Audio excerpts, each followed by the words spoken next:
Wow, I did not expect it to be poly paint. That looks awesome already. It works in flat color. That's how I painted it. It's amazing how well it ended up looking in flat color, seeing this, that it's essentially nothing. This is the beginning. When I'm trying to get good likeness, I always block things out really fast and just get a view. I like to work really low poly at the beginning. You can already really block in the shapes. I did use a bit of layers on my layer. You can just erase on the layer. Then I'll be cutting my shapes, something like that, you know. I mean, I do like lots. I mean, I'm never using the move brush. What? I love the move brush. Oh my god. I'm using the accuracy move brush, you know, which moves only 1 point. I use clay builder to be like really rough with my shape and blocking things.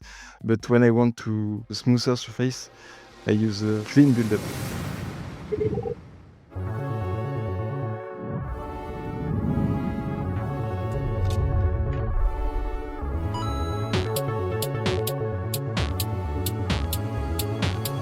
Hello, and welcome to Pixel Peeps, the show where we take a deeper dive and behind-the-scenes look at some of today's best digital artwork, along with the artists that create them. I'm Jay, and today I'm going to talk with Ulysse Soubiran, a character artist and student in France, and we're going to be talking about his stylized character artwork that's very much in the Arcane Fortiche style that I love, I'm sure you love. And we get to see kind of like the interesting way that he accomplished it. Before we get started, I want to mention I put together all of the things I've given out for free over the years, assets and stuff, including things I've given away to like members and Patreon stuff.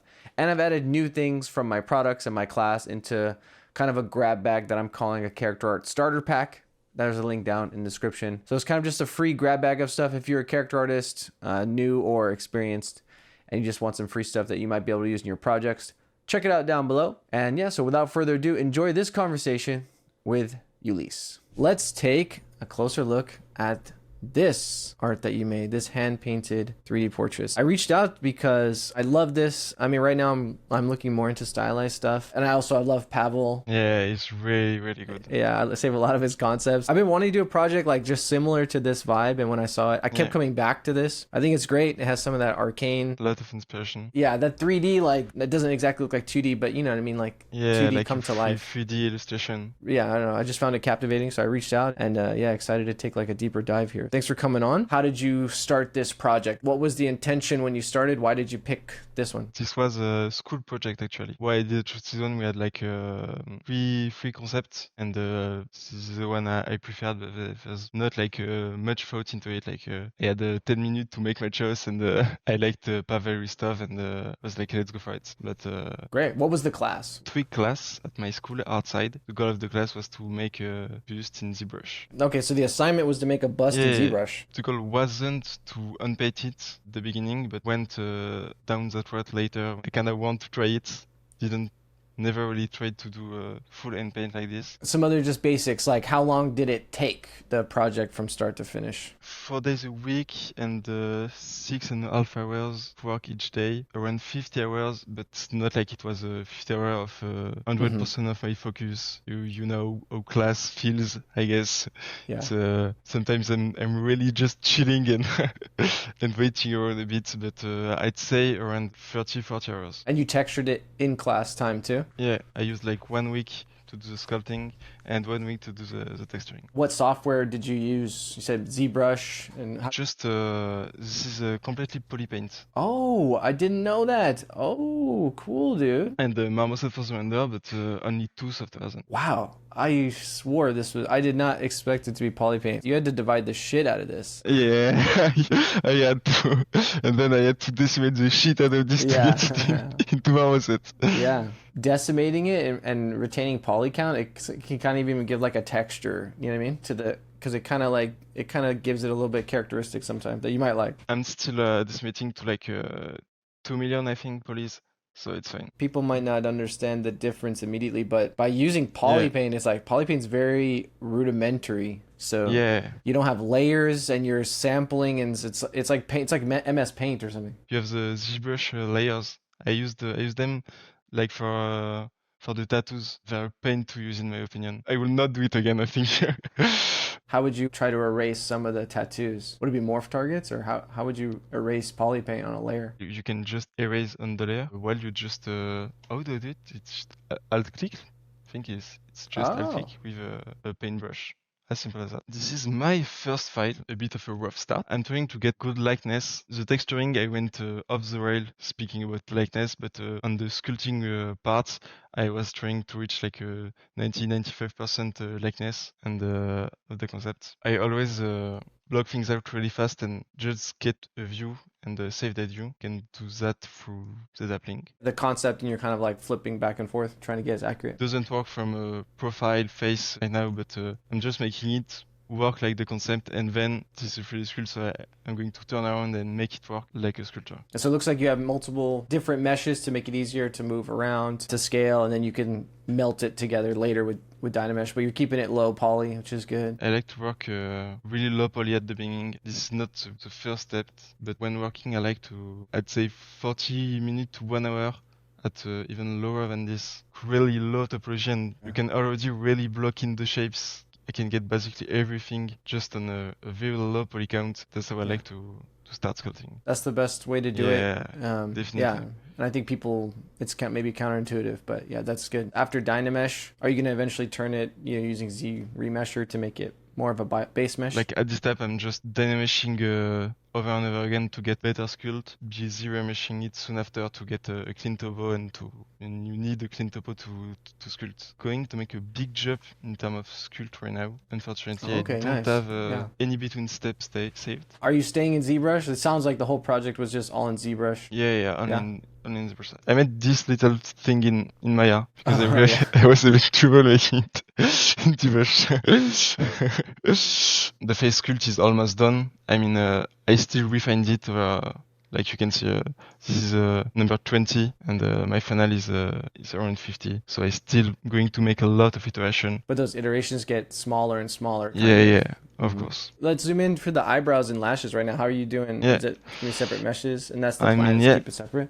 It's not my final eyebrows, but what I like to do, gonna hide them, depends on the project. Sometimes if I want like a really stylized, blocky, chunky eyebrows, another mesh like a curve or extract and ZRemesh. But for this one, I just duplicated my face and scaled them just a little bit, got rid of all the shit I didn't need. Oh, I see. And just went and sculpted it, like that. So I can get more of a natural feel for my eyebrows. So but you just actually let it intersect. Yeah. But it feels like it's kind of laid on top.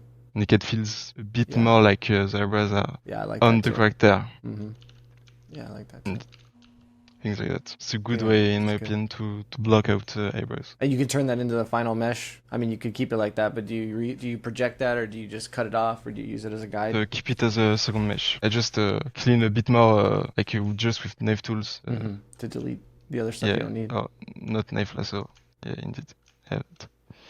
Yeah, I usually just do that. Yeah, nice. Yeah.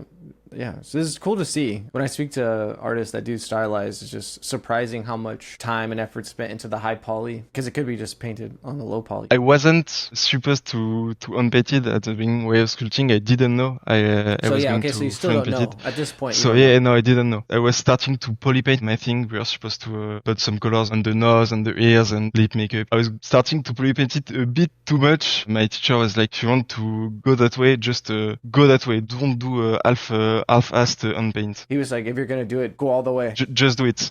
Exactly. Oh, great. That's good. Good teacher, dude. Next time I'm going to do an unpaint project, I'm not gonna push the high poly as far, I think. A lot of my details, the shadow here, everything, I mean, I can just paint this. I don't really need to have it's just not needed. I just need to have a good silhouette, good shapes, but that's all if I want to unpaint. I've seen artists do too, like they'll do high poly and they'll bake maps that will become the basis that they paint on. If you just straight up, you could have just a very simple mesh that you're painting everything on. There's a lot of different ways to do it. That's what's interesting about. Is there a version here where you did know that how you were going to render it, or was it when it was completely done? It was completely done. This is already painted. Yeah, I was starting to block in colors. This stage is almost done. I think I still made a few twists here and there during the texturing process. And for the hair, are you just using one of those brushes you can get? Oh, cool. From Renault, right? Yeah, indeed. He was the character artist on Overwatch for people that don't know, and he shared some assets. There's not a lot of change between this one and this one. I have like, it's in French, so you can't understand it. Oh, this is great to see though. So these are notes you're taking for yourself. I'm taking feedback from my teacher and also from myself. I do a lot of paint over on Photoshop. I'm just putting out Photoshop and painting what I see is wrong, and my teacher does it too for me, for things I can see. And then I just make myself a list, check every point when I do it, and need to fix the cast shadow on the hair, things like that. Taking screenshot of certain part of my paint that I don't like. I can't do it because I have bigger things to do, but I put it here and I know I have to repaint it. This is great. So this is what you do for projects normally. Just use your PureRef to capture all your ideas and notes and stuff, and keep it all in one place in PureRef. That's cool to see. Let's take a look at texturing. It works in flat color, how I painted it. Maybe when we get to rendering, you could show the setup, but I was wondering if it is fully unlit. No, it's not fully unlit, but It looks good. It looks good unlit though. But the colors are not really there, but I was keep going back and forth with Marmoset and ZBrush, and the colors are not the same at all. Just the hair color is just not the same at all. I had to work with what's in my render engine. It looks cool. It's like more like light pastel kind of colors or something. Clunky to work on at the beginning, because if I used Substance Painter, I will just generate my ambient occlusion and then go in flat colors and start painting. I'm in ZBrush, and the ambient occlusion mask, which could have helped me, well, crashed my ZBrush every time I tried to use it. My flat color looked like that, so you can't really paint if you don't have any volume information. I had to like paint in my base material. I just started by making, like outlining the features, huh? So I had to just paint into my AO a bit, and then I go in flat colors, and I'm starting to see the shape. Let's go back in my shaded model. It was a bit of a pain to do, but it worked. And at some point, after 40 minutes of painting, and can just stay in flat color, and I have all my very basic ambient occlusion, my very basic shadow and lights, and I don't need to go back and forth between shaded model and unlit model. It's amazing how well it ended up looking in flat color, seeing this, that it's essentially nothing.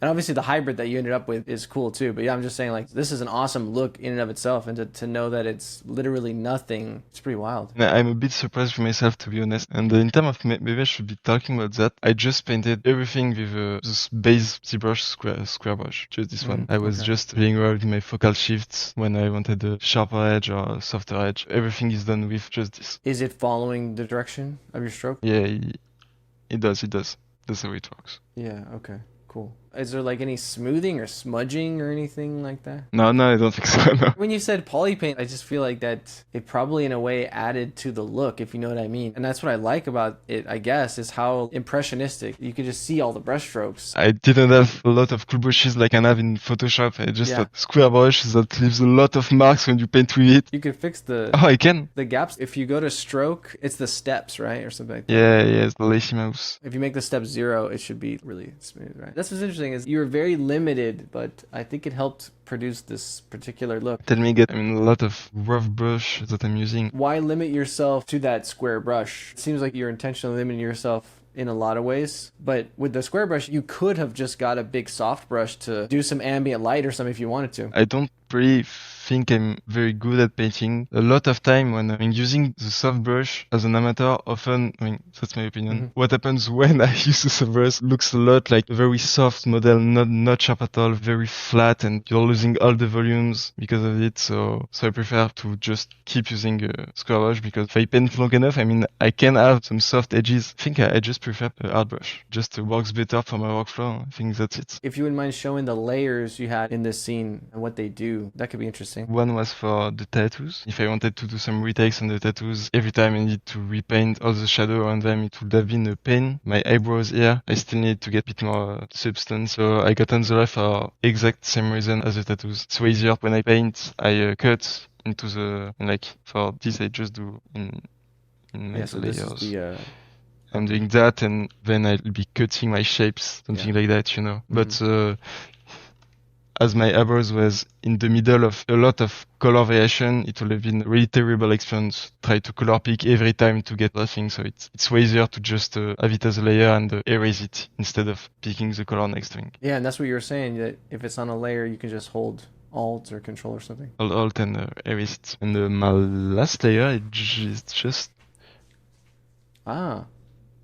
the shadow side was way too dark. I just painted all over it and use the opacity. get a better result, as simple as that. This one, I could definitely merge it with my base mesh. It's non-destructive, it's a bit better art to keep it as that. Yeah, really cool result. I think it just looks cool in ZBrush too. It's like an awesome screenshot because it just doesn't look like something you normally see in ZBrush. Yeah, definitely. Your Marmoset scene, I think I noticed maybe some outline, did you, or no? Looked like the Netflix might have an outline, or the necklace. Oh yeah, but that's painted. Whoa. I just painted Wait, half what? my light so it doesn't mark from every angle, but Oh, wow. Holy it's like shit.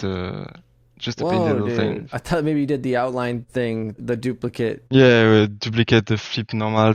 I wanted to have a better control of the thickness would look on every part. Crazy. So that's what I did, and it works. You mentioned decimating and stuff, so are you actually just rendering the vertex color in Marmoset, or did you export these as texture maps? Using it as a vertex color. The process of going back and forth from ZBrush to Marmoset is absolutely terrible. Because of how long the decimation takes and exporting the file? It's routine, and a lot of time the computer just crashes when exporting the file.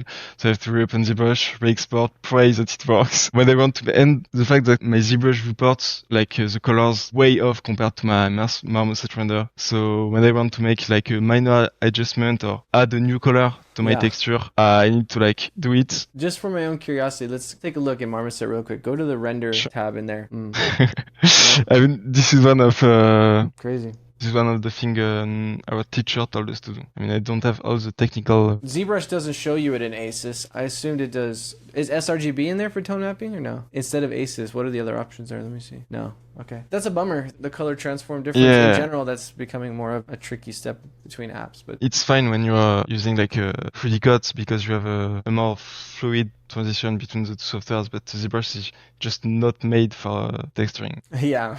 So I can't blame them. The software is sculpting software. It's fine. Do you think on the next project it seems like you have subdivisions? You could have just automatically unwrapped it in ZBrush. You're just exporting textures. You're baking it with the multi-map exporter, and you don't have to deal with that crazy round tripping you're talking about. Yeah, I guess I could have. You could have the mesh in Marmoset, and you could have like subdivision 4.5 or whatever. Every time you update the texture, you just export the map, it overwrites it, and then you could take a look in Marmoset. I get it because I've used vertex color before, but it's like you have to kind of commit, which you're committing a lot. But then when you're rendering, you're like, oh, this looks nice, I want to tweak it. But now you're like, oh shit, because I wish I did a texture map. What's the lighting stuff going on here? And the 3-point lighting that you will usually see, as my shadows are already painted, I don't want to create new shadows and unnecessary shadows. So I just have a front-facing light. You get like a gradient on it. And just a bit of a secondary light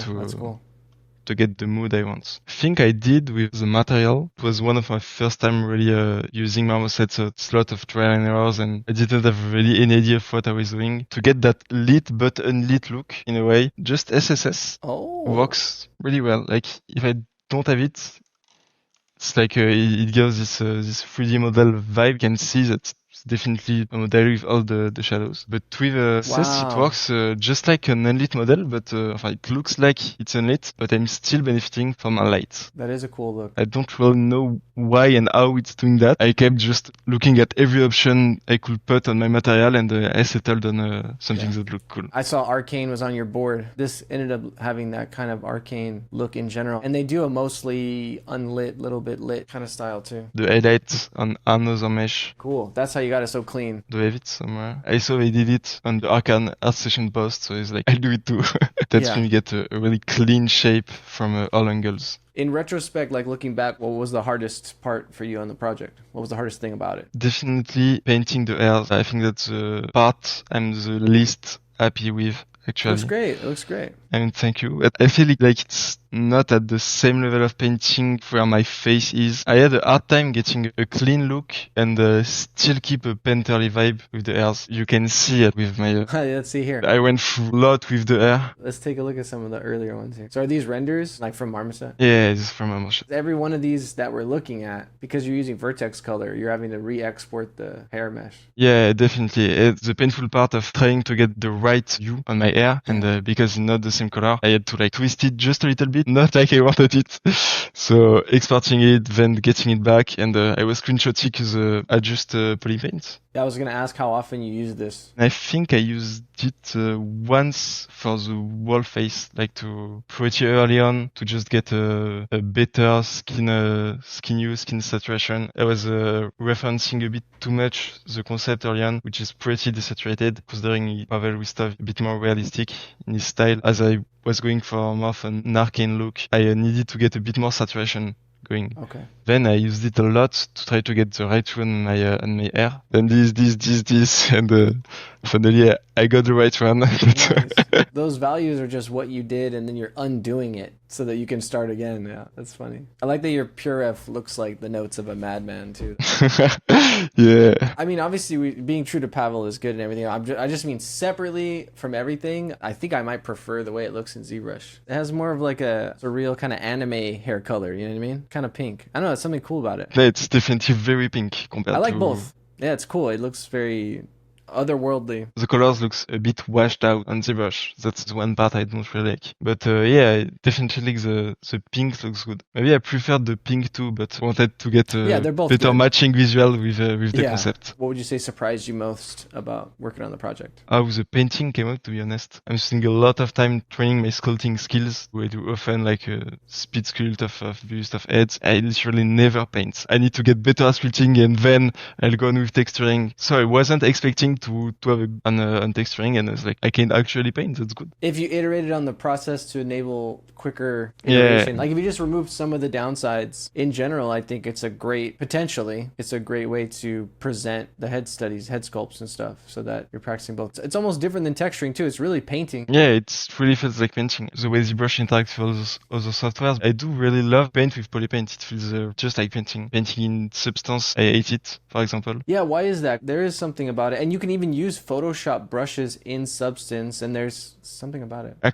can't really say why, actually. It just feels bad. I think it's maybe just because I'm used to ZBrush navigation, actually. I know how to get around. It feels a bit bad, a bit rough to paint in Painter, probably because of that, but I spent a lot of hours in ZBrush and not a lot of hours in Painter, so if I just lock in some more hours, I will feel fine in Painter too, probably. Yeah, that's the thing, is just there's so many helpful things about being in Painter. It's kind of why I end up there. But it is interesting. I feel the difference too. And after they allowed like, hey, you can add a Photoshop brush, it just seemed like, wow, that's gonna be game changing. But it's very good, definitely. Something about it. Sometimes I think maybe because ZBrush is so fast, frame rate wise, I wonder if we can tell. You know, because you can tell when you play a video game where, like, you can tell if it's not a high frame rate. I wonder if that's what it is, because ZBrush just feels creamy all the time. I mean, for me, just picking colors on Painter usually gets me it's absolutely terrible. So I'm just color picking or wanting to adjust a bit my color and just take 2 seconds. I mean, it's not a lot, but when you're doing every 30 seconds, it gets painful very quick. And I like how, like, very low tech, other than the polypaint adjusting that you did, which came out a few years ago, literally your whole project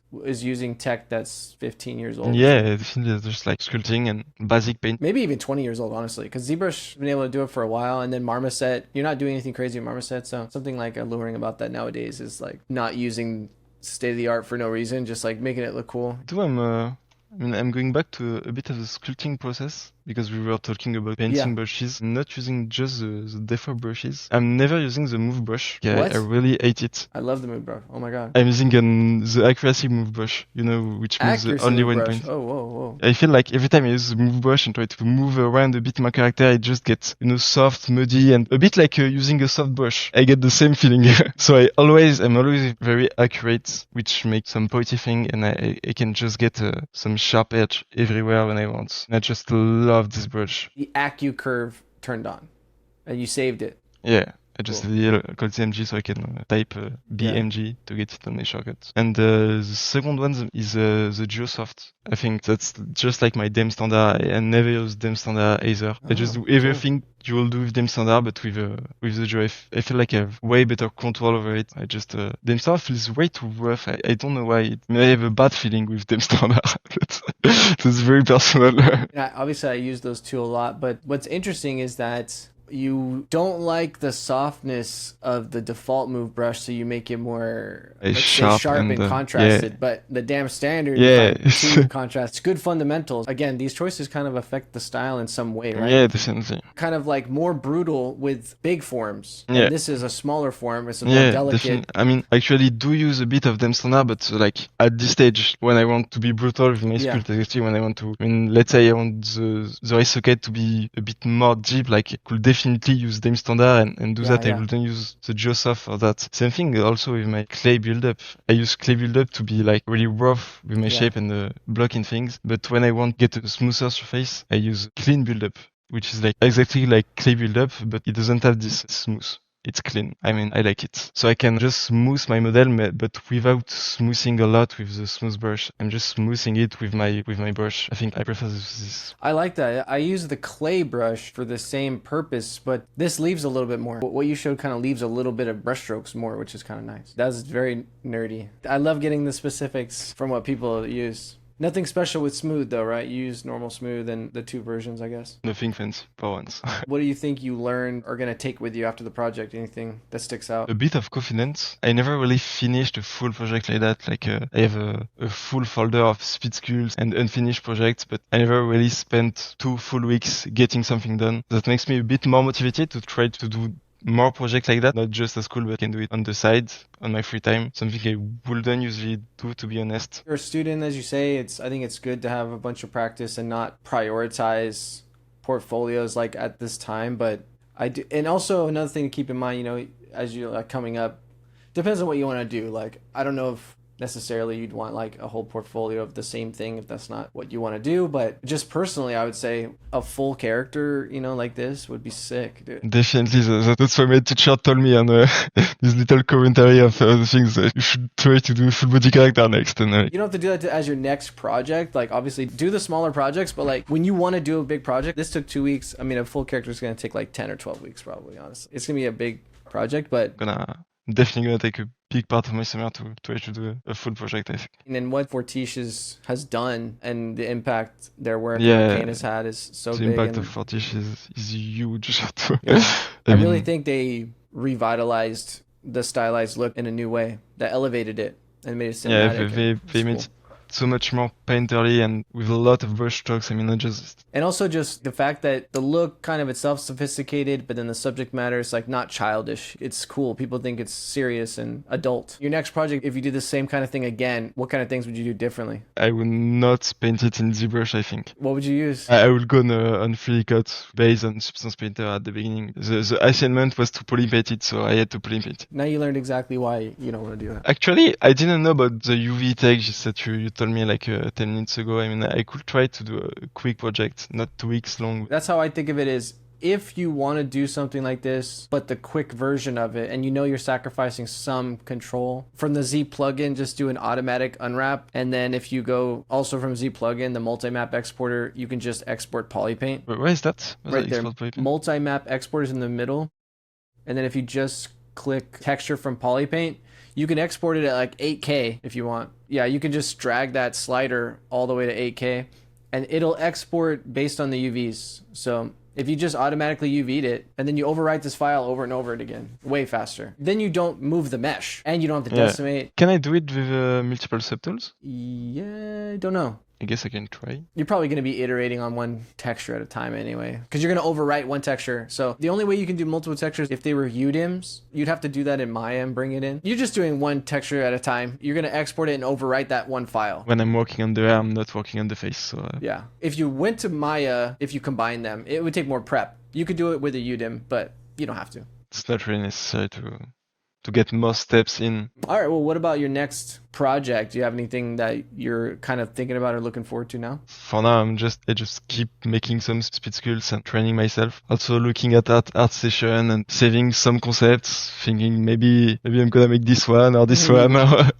And a lot of concept projects saved, and I have this full page of concepts. Maybe I'm gonna make one of these. Probably I'm gonna make one of these characters, but fully unpainted. That's the goal. Keep doing your thing. Yeah, you're a student, you're grinding and practicing, and I think you got a bright future. You have good fundamentals already for someone that's learning. You know, the fact that you're disciplined about sculpting and forms, you already are like very opinionated, the kind of look that you want. I think that's good. Having confidence of like what you like and how to do it is good. I think you're in a good position. Just keep going and going, man. I think the hardest part for me, at least, getting good at art is having the discipline to work every day. I mean, I started my studies 3 years ago. I started really grinding, sculpting and sculpting 1 hour every day, trying to make one speed sculpt a day, like only 6 months ago. I mean, I think it's really hard to have the mental discipline to do that, especially when you're just, you're out of high school, you're starting your student life and you're free, Yeah. And, I just don't want to work every day, every night. But now I finally have the mental discipline to do that, and you just see progress so fast. You're just starting out, so that's really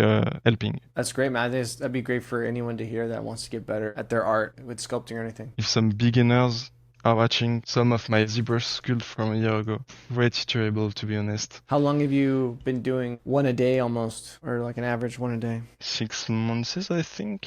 The thing that helped me a lot to get the discipline is doing it with someone else, to be honest. We were fine, we were like, okay, let's send each other a speed sculpt, or not speed sculpt, but something we did on ZBrush every night, and that's motivated because if the other guy sends you something and you don't have anything, I feel a bit bad, so I'm like, no, I have to work because I feel a bit of pressure from someone else, but that's not like pressure from a teacher or an authority figure, it's just like a bit of pressure from a friend, that helps a lot. Yeah, sort of like friendly competition. Yeah, you guys are definitely. doing the same thing. That's good. Yeah, 6 months. I've been doing that for 6 months. I mean, it's really ugly, to be honest, but it's motivating to see the progress. This was last summer. I was like, okay, I'm bad at sculpting. I need to sculpt one head a day to get better. And I did it for a week and then I gave up, but I got back to it later. So yes, that was 1 year ago. That's good. I bet a lot of people's sculpts look like that. You're not bad. You just didn't put in the good amount of hours. That's just how it is. And it's really hard to, you're making this. This takes you 1 hour and a half,